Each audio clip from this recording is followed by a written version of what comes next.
With less than a year to go until the Iowa caucuses, the 2020 presidential campaign is in full swing. More than a dozen Democratic candidates now qualify for the debates, and the pressure is on to stand out in a crowded field. Candidates are making their pitches to voters who have shifted further to the left in the Trump era. Progressive ideas have moved into the mainstream, giving centrist candidates stiff competition. Leading the Democratic pack, according to a recent CNN poll, are former Vice President Joe Biden, Vermont Senator Bernie Sanders, Massachusetts Senator Elizabeth Warren, and South Bend Mayor Pete Buttigieg. Former Texas Representative Beto O'Rourke has also made inroads in the Democratic Party, along with Senator Kamala Harris. But they clash on some big-ticket items, like healthcare and the Green New Deal. Here are their visions for America's future. The candidates have different ideas on how to get more money into working and middle-class wallets. Sanders wants to put higher taxes on the 1%. He introduced a plan to raise the estate tax, including a 77% tax on inheritances worth more than $1 billion. That population that inherits over $3.5 million, your taxes will in fact be going up, and they should be going up. Harris's plan would give $6,000 a year to families making less than $100,000 and $3,000 a year to individuals making less than $50,000. That would come in the form of a tax credit. I am running to guarantee working and middle-class families an overdue pay increase. We will deliver the largest working and middle-class tax cut in a generation, up to $500 a month to help America's families make ends meet. However, people who aren't working, such as retirees or stay-at-home moms, wouldn't get anything under this new plan. Mayor Buttigieg has said that he supports labor unions and that trade deals like NAFTA have resulted in Americans losing jobs. Proposals centered on wealth redistribution are gaining popularity among the left, so candidates like O'Rourke, who describe themselves as proud capitalists, would face tough questions from voters. Senator Warren has made a name for herself as a ruthless opponent of big banks, millionaires, and growing income inequality, and wants to raise regulations on these issues. Don't call me the polarizing figure. They're the ones who want to take advantage of this country. They're the ones who want to cheat. They're the ones who want to say that their personal wealth, their power is more important than building an America that works for everyone. You don't think capitalists are bad people? I'm a capitalist. Come on. Sanders is also known for railing against big banks and the 1%, but he has recently come under scrutiny for his own wealth, which he has earned through real estate, investments, and book sales. And other candidates have a closer relationship to Wall Street and the industry's big political donors. Biden refers to himself as middle-class Joe, but his high speaking fees into the hundreds of thousands of dollars could raise eyebrows. Biden has also received a great deal of support from the credit card industry. I know I'm referred to as middle-class Joe because I talk about the middle class so much, but and I know in this town, it's not a compliment. To say you're middle class means you're not sophisticated. Raising the federal minimum wage is also a popular policy platform, which has been stuck at $7.25 an hour for a full decade.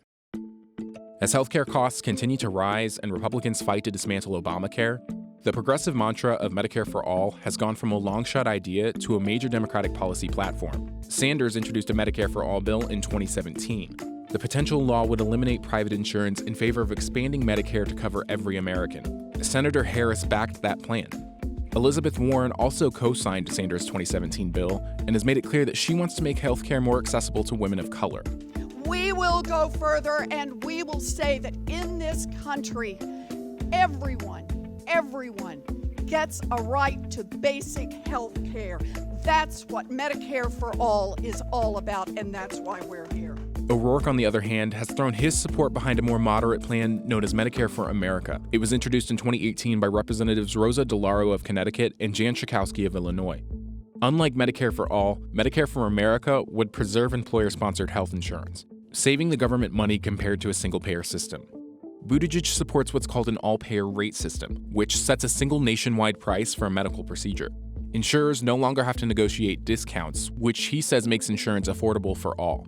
The framework we're using is Medicare. A lot of people who have Medicare also have Medicare supplements, Medicare Advantage, something like that. There can be a role for the private sector. Biden has been a strong defender of the Affordable Care Act, created by former President Barack Obama, and it remains unclear whether he'd support a bigger expansion of government health insurance.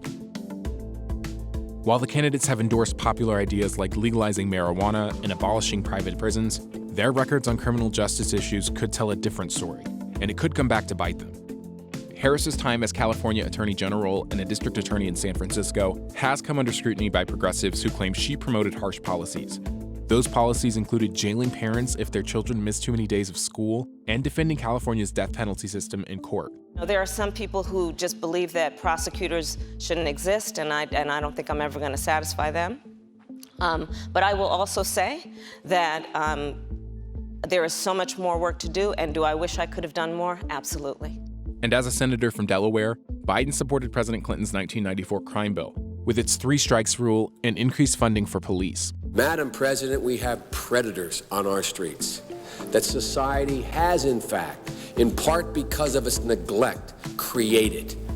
That tough-on-crime approach, promoted in the 90s, is now widely viewed as a factor behind the country's mass incarceration boom. But Biden says that his views have evolved.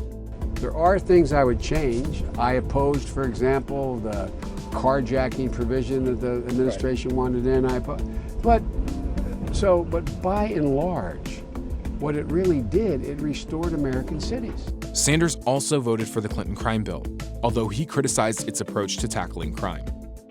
O'Rourke has a criminal history of his own. He was arrested twice in his 20s, once for trespassing and once for drunk driving. O'Rourke has acknowledged that he benefited from his identity as a white male, and that other communities frequently face harsher sentences. I understand now how exceptional my experience was, and the fact that these mistakes didn't define me or my future or my options over the course of my lifetime. That's right. And now there are so many people in this country who, because their families cannot post bail, are unable to get out of jail. All of the contenders have denounced President Trump's immigration policies. They oppose the border wall and family separations at the border, and support a path to citizenship for undocumented immigrants. Several candidates also have personal ties to the country's immigration system. Harris is the child of Jamaican and Indian immigrants, which she says shaped her identity and policy views. O'Rourke hails from the border town of El Paso, Texas, and he has said that he supports tearing down the wall that separates his hometown from Mexico. Sanders has argued in the past that more immigration would drive down wages for American workers, and some criticize that his 2016 campaign didn't focus enough on immigration in favor of economic issues. But Sanders appears to be making a renewed effort in his second go-around. I'm running for president because we need to end the demonization of undocumented immigrants in this country and move to comprehensive immigration reform. While Biden was part of the Obama administration, record numbers of undocumented immigrants were deported, at levels not even matched by President Trump. As the race continues and the candidates include more specific policy proposals, their identities and paths to the nomination will come into focus. Until then, voters will be left to piece together where exactly the candidates stand on the issues that will shape America's future. That is, if one of them can beat President Trump.